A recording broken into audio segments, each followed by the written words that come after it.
Brett Siegel joins us of Clutch Points as he does. Brett, this is becoming a little tradition with us on Friday, and I appreciate it, and I know for a fact our listeners appreciate it. How you doing, Brett? Happy Friday. I'm doing well, Alan. Thanks for the invite. And obviously, yeah, every Friday it seems like that there's something new to talk about with this Jonathan Kuminga saga, whether it's the Warriors side of things, whether it's the Kings side of things. It's always something going on, and until we have a solution to this, it seems like this is what we're going to be doing. Well, you did not even wait till Friday. You had the Siegel scoops, and then you had a separate article that kind of broke down some of the, I guess, issues, if you will, and just the situation that is the Malik Monk deal and that possibility, and Jonathan Kuminga talking to Brett Siegel, national NBA insider and reporter for Clutch Points. Brett, let's start here. How willing do you think the Warriors are to actually allow Jonathan Kuminga to take the qualifying offer and pretty much lose him after this season for nothing? Well, all indications I've gotten is that they're done with the sign and trade route, that there's nothing out there that they think is of value right now. Could that change? We'll see. Could a team like the Chicago Bulls, if they were to agree to a deal with Josh Giddey, could they get involved? Will the Kings offer change at all? Those are all hypothetical questions that we can ask. But right now, the Warriors are out on sign and trades. That's the indications that I've been getting. That's kind of what it's been over these last 2 weeks since that last Kings offer. And so we're at this point now where there were three options. There's now two. It's either Kuminga can accept that 2-year offer from the Warriors around $45 million. It has a team option in year 2, and he would have to waive his no trade clause that he gets. Or he can sign the qualifying offer, which the Warriors still don't see him necessarily doing. It's still a path, and Kuminga's camp continue to say that it's an option that they will explore to the very last minute. But the thing is that the Warriors don't see him doing that because he'd be essentially giving up $14 to $15 million in guaranteed salary. Mm-hmm. He gives up having that longevity of a contract, possibly being moved to another team. So there's a lot of nuances, I guess you can say, to accepting the qualifying offer versus just taking that deal and hoping to get traded. But it really does seem like that neither side has found what they want at this time. And that's kind of where we are in the holdup. And until we get closer to that deadline point of, hey, somebody needs to budge, we need to make a move, it just seems like that we're just in this kind of long string that we don't see an end to. Talking to Brett Siegel of Clutch Points. If he takes a qualifying offer, Brett, we've been saying on this show, if you want Jonathan Kuminga on the Kings, we want Jonathan Kuminga to continue saying that he will take the qualifying offer, but we don't actually want him to take the qualifying offer because he would have the ability to waive or he would have the ability to say no to a trade, right? So let's break this down. If he took the qualifying offer, right, is there any situation that you see where if the Warriors said, hey, the Kings want you, we actually figured out a deal on that qualifying offer, where he would okay a trade? Or do you think once he takes that qualifying offer, why would I do a trade? You know, if the Kings say, hey, we're going to extend you once you get in the building, no, I'm just going to wait to get to unrestricted free agency. Is there any world where taking the qualifying offer could help the Kings? Or, like I said, is it good for him to threaten the qualifying offer but not actually sign the qualifying offer?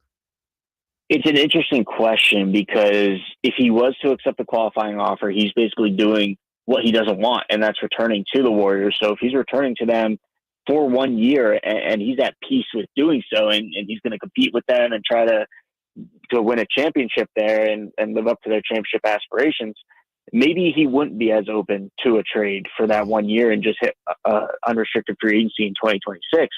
But I think personally that if he was to opt into that qualifying offer, that's not a good scenario for the Kings because his trade value is going to decrease in terms of money. Mm-hmm. It's going to leave the Warriors without a lot of options to create a trade package for him. So that Malik Monk talk, the DeMar DeRozan potentially being moved, those are completely out the door now, because those are two very different cap figures in the $7.9 million that Jonathan Kuminga would be opting into. So from the Warriors standpoint, it becomes a lot harder to trade him, not just because of that no trade clause, but because you now only have a $7 to $8 million buffer that you can really use in these trade discussions as your max talking point. Whereas if he was to agree to this new contract, a 2-year, $45 million, you're talking 18, 19, $20 million that you can move in the middle of the year. That's good enough to do a one-on-one trade for a Malik Monk. That's good enough to move him to another team for some kind of high-profile player or well-known player. So that's kind of where things lie at this point. Is Jonathan Kuminga's future isn't with the Warriors, regardless if he signs with them or takes the qualifying offer. It's just a matter of what his price point is going to be, and that's ultimately going to dictate his trade value for the next year. Now, Brett, talking to Brett Siegel, national NBA reporter and insider for Clutch Points. Now, Brett, you said a name, and I know you were just saying it as far as the contracts are concerned, but since we're here, I'm just going to ask you, just to be very clear. You said DeMar DeRozan, but as far as you know and as far as we've been told, the Warriors, even if Kuminga were to take the 2-year deal, the Warriors would be, I guess, more in on Malik Monk than DeRozan, or could they be swayed by maybe his vet status? He's a future Hall of Famer. Is there any world where DeMar DeRozan could excite them at any point in time? Right now, I would say no before the season, but obviously when the season starts, we don't know what's going to happen. Like, what happens if you're the Warriors and Jimmy Butler pulls a calf or something and he's going to be down for 2-3 months? Yeah. Do you then have the ability to make a trade for DeMar DeRozan, whose contract isn't guaranteed for the 26-27 season in full? And so you could bring him in as a replacement, and all of a sudden you have another all-star that you can turn to. So that's kind of where I'm at with DeMar DeRozan. Is I don't think he has much trade value right now this offseason. It's going to be more of those things, more one of those situations where things come up during the season and other teams can then explore the option of adding him, given that it's not a long-term deal like Malik Monk. And from another sign and trade perspective, the Warriors were talking with the Suns. It's different than trading for Grayson Allen or Royce O'Neal, who still have 3 more years left on their contract. A guy like DeMar DeRozan, you can really look at it as a 1-year contract in a way, similar to what they did with Chris Paul when they traded Jordan Poole to the Wizards, and they had that opt-out after 1 year having him. So I think that's kind of where I'm at evaluating DeMar DeRozan's value. Obviously, I still think that he's going to start the season with the Kings, barring something unexpected. He hasn't been involved in this chatter for Jonathan Kuminga. That's not a path that either side is going down right now. But I know that we've talked about in the past, too, that if the Kings were to trade for Jonathan Kuminga, what's going to really change with this roster? Because it's kind of a lateral move for him in a sense where he's going to be behind Zach LaVine.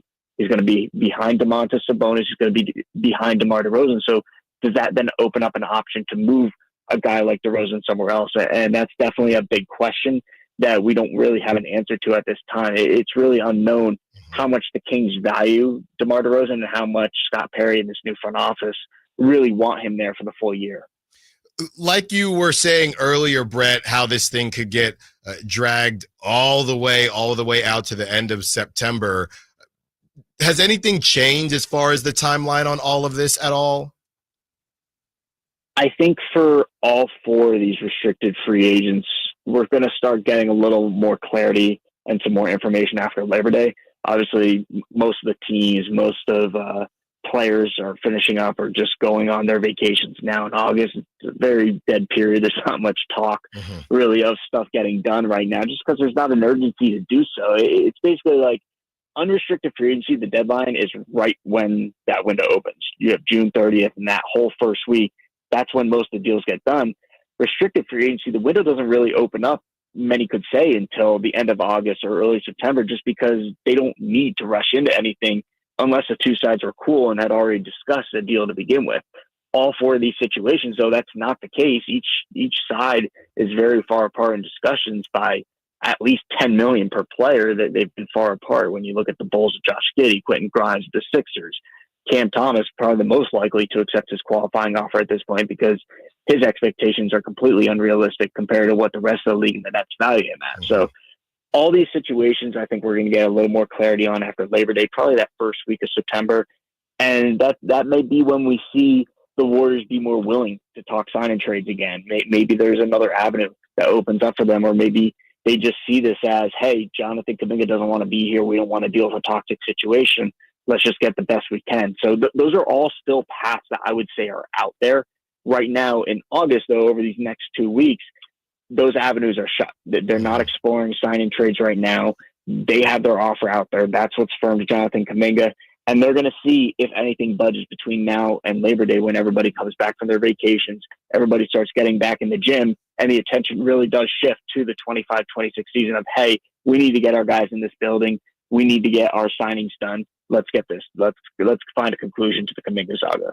Talking to Brett Siegel, national NBA insider and reporter for Clutch Points. All right, Brett, I think we've talked enough about Jonathan Kuminga. I want to throw in a couple other names and a couple other teams. So I was going back and forth, Brett, with some Westbrook fans that essentially tried to tell me on social media that Westbrook turned down Eastern Conference teams because he wants to play for a Western Conference team, specifically in California, be closer to his family, and that's where the Kings come in. Do you know of, and I just asked them, do you have any reporting of that? They're fans. They did not have any reporting. They just got mad at me. Do you know of any other teams showing interest in Westbrook? It's just peculiar to me that he's willing to just sit around and wait for the Kings. What am I missing?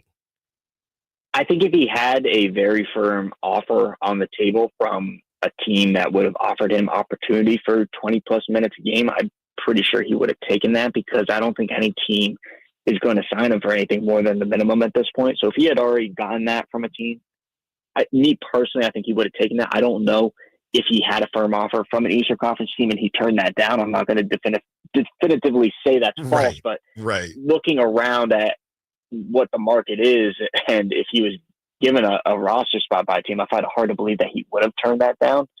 Just looking at some of these teams that are out there, there are still needs at the point guard position. Obviously, he's been linked to the Kings, but one team that I've looked at is maybe the Atlanta Hawks. They still have an open roster spot. You need some depth behind Trae Young, and you can bring in a former MVP that can run with some of those young guys and play in transition. So if they needed a point guard, I could see that fit.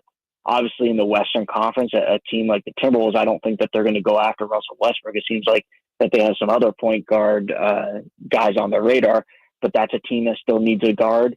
Obviously, a team like the Phoenix Suns have been linked to Russ in the past, and they could use another point guard. So there's still opportunity out there, and I think that Russ is in one of those holding patterns because of some of those other free agent guards that are out there. A guy like Malcolm Brogdon, a guy like Ben Simmons. Where do they potentially end up? And I think that those are the first few dominoes that will fall late in free agency before we can then say, okay, Russ is the premier point guard out here. What team still needs a guard? And that's ultimately when he'll find his spot. And that's a good point, Brett, and kind of leads me into another question. Shams had said this was going to be the craziest offseason ever. Look, some people are getting on Shams, but I do think the beginning was pretty crazy. We just knew Kevin Durant was leaving, so there wasn't a surprise factor. But with that being said, you bringing up, and I saw the report as well about the Timberwolves and obviously this Kuminga thing. With that being said, do you think there's another wave of moves that will happen? And if so, when can we expect that possible second wave? Well, this offseason had a chance to be really grand and really spectacular. And the main reason for that is because so many teams entered the offseason signaling that they were going to cut major costs. And if you're going to cut major costs, that means all-stars are going to be on the move. Big contracts are going to be moved. We're going to see more than just a Michael Porter Jr. type contract moved. And so teams are looking to get out of the second apron. Teams are looking to move out of the first apron. And there was a lot of unknown with how they were going to operate under these new jurisdictions of the CBA and the apron rules, because teams are still getting used to them. They're still trying to adjust what their cap sheets are going to look like for the next 2, 3, 4 years.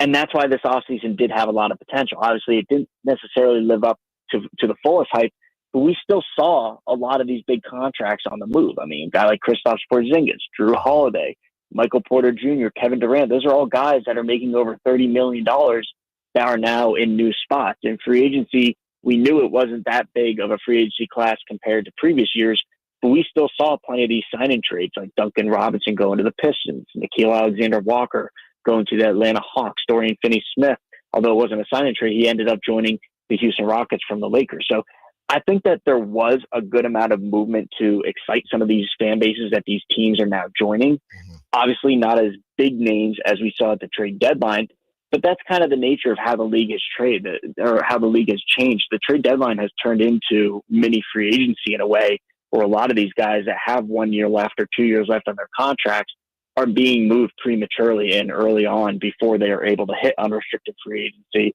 And that's why I think that we see a lot more excitement around the trade deadline than in the offseason.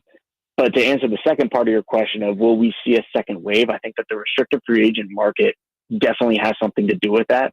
So what will happen with Jonathan Kuminga is obviously the biggest question mark. The others are kind of predictable. Quentin Grimes is going to be staying with the 76ers. That's kind of the indications I've gotten at this point. It's just a matter of what that number looks like. Cam Thomas potentially accepting his qualifying offer. Josh Giddey staying with the Bulls. So really, if we are to have fireworks in the restricted free agent market, it's going to be Jonathan Kuminga in a sign and trade and what that would potentially look like. But I do think that there is potential to see more deals done. We didn't really see the Karl-Anthony Towns trade happening last year until it did. I think that we could see something similar to that when guys get back in training camp, teams evaluate who's healthy, they evaluate their needs, and maybe there is an all-star or two that gets moved before the season. So I do think that we will see another trade or two before the season starts. I don't necessarily know if it's going to live up to the same hype as a Karl-Anthony Towns type trade or a Mikal Bridges type trade. But I do think that we'll see at least one or two trades still made. One more for you, talking to Brett Siegel, national NBA insider and reporter for Clutch Points. Brett, you mentioned the Bucks a little bit in your Siegel scoop. They were trying to get Andrew Wiggins. By the way, that Andrew Wiggins price tag from the Heat, that one did make me chuckle. But you talked about the Bucks and they were interested in Andrew Wiggins. What is the situation with the Bucks? Are they waiting for a green light from Giannis? Do you see them maybe trying to make another move? They're a team that I've told people to keep an eye on without source information, but just the fact that they want to keep Giannis around and Giannis might still leave. I thought maybe a DeMar DeRozan could act as a Chris Middleton type of player. What are the Bucks waiting for, if they're waiting for something, and what is their approach right now? Well, they want to reassure Giannis that this is the place for him for the rest of his career. Obviously, they don't want to see a player like that walk out the door and request a trade, so that's why they made their move for Miles Turner, and they dumped Damian Lillard to do so, knowing that he wouldn't be ready this year. They go and get a center in Miles Turner who can play on both ends of the floor, a better upgrade than Brook Lopez was for this team, and a more dynamic center in that aspect for Giannis to play alongside. But not much has changed with their roster. You still got Kyle Kuzma, you bring back Bobby Portis, most of those guards from last year, like Kevin Porter Jr., Ryan Rollins, Gary Trent Jr., they're all back. And nothing has really changed in terms of Giannis having to play hero ball to essentially carry the Bucks in the Eastern Conference. So if I'm Giannis and I'm looking at this, I'm not going to say I'm disappointed necessarily, but it's kind of what was expected because the Bucks didn't have cap space. They don't own any of their draft picks because they've given up all of them in other trades for Drew Holiday through the years, for Damian Lillard, and they're basically stuck with what they have. So unless you're able to flip Kyle Kuzma into something, unless you're able and willing to trade Bobby Portis for something, there's not really many moves that you could make. So when I'm looking at this from an outside perspective and trying to get a gauge on what Giannis thinks, because I want to make this clear, nobody in the league knows what Giannis is thinking or knows what he's going to do, because Giannis is one of those guys similar to Kawhi in the sense that he has a very, very tight circle and they don't talk. So if anybody's claiming that they have information on Giannis and he hasn't said it, I'd take that with a grain of salt. But in respect to Sham's report, I do think that he's still evaluating his future. And I say that because of what this roster looks like. There's nothing about the Bucks that signals championship contender right now. Obviously, Miles Turner, I think that was a good move for them to make because there was nothing else they could really do to fill Damian Lillard's slot. But you still have major question marks on this roster of who's going to be the number 3 guy. Is that good enough to compete in a weaker East with top-heavy teams like the Cavs and the Knicks? To me, this team doesn't look like anything that can get past the Eastern Conference semifinals unless Giannis is just able to carry them to that point, which is possible. He's still number one, number two in the world in terms of being one of those top guys. So can he carry this team? Yeah, he absolutely can, similar to how LeBron James carried the Cavaliers earlier in his career. But the times have changed and teams are different. They have more depth. The Bucks don't have that kind of depth. I don't see them being a championship contender, which is why teams are still monitoring Giannis Antetokounmpo. They still think that there's a chance that he could request a trade. And when we're looking at this maybe a year from now, because I don't necessarily think that this is going to be something that happens midseason. Could it? Yeah, absolutely. But I don't think he's going to request a trade midseason. I think that he's going to give the Bucks the benefit of the doubt for the time being. But in 2026, when this becomes a major talking point, I think that this is something that's much more of a storyline than a headline at this point. I think that we could realistically see Giannis Antetokounmpo request a trade in the near future. Okay, and thank you for that, Brett. But just to confirm, you don't see a world, I think a lot of us weren't sure if there was a timeline going into this season. You think that Giannis is prepared and the Bucks are prepared for Giannis to start the 2025-2026 season with the Bucks. There won't be any kind of emergency moves or desperation moves, because he might not be willing to commit to them long term, but you believe that the Bucks believe, and even Giannis, that this isn't going to happen before the season starts. I think as of right now, with where we're at on August 15th, I'm leaning more towards him staying with the Bucks. Now, that could change when he comes back from his time with the Greek national team. That could change once he gets into training camp. And Allen, you know how much things change in the NBA. One day it's one thing, the next it's completely different. And I think that's something that the average fans don't necessarily pick up on, is how quick of a landscape this changes. So tomorrow it could be a completely different story. And I think, like we mentioned, it's all what Giannis wants, and nobody knows what that answer is. I think he knows deep down in his heart what the answer is and what he's been thinking this offseason. And we'll get a better picture of that once we get around the time of training camp. And I think that that's where we talk about that second wave of around that time of when the restricted free agent market picks back up, the rest of free agency picks up, teams start talking trades again. That's where that Giannis situation lies right now. And that's why I'm not giving up on saying that this could still be a wild offseason, because there are two ways to it. There's that initial unrestricted free agency phase, teams still trying to clear some money like we saw with the Celtics. And then when all these guys get back in the gym, players can evaluate where they're at, stars can evaluate their situations. That's when we get a better picture going into the new season of what's going to happen with each team, what each player evaluates their future as. And in Giannis's case, he'll be able to truly look at the Bucks and say to himself, is this a team that I can win a championship with? And if the answer is no, maybe we get a resolution to this problem sooner than later, and maybe he requests a trade in training camp. But as of right now, August 15th, I'm leaning more towards him staying with the Bucks.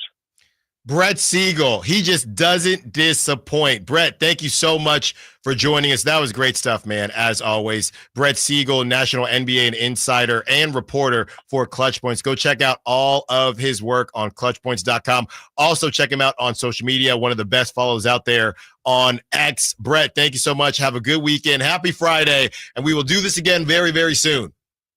I appreciate it, Alan. Have a good one. Thank you so much.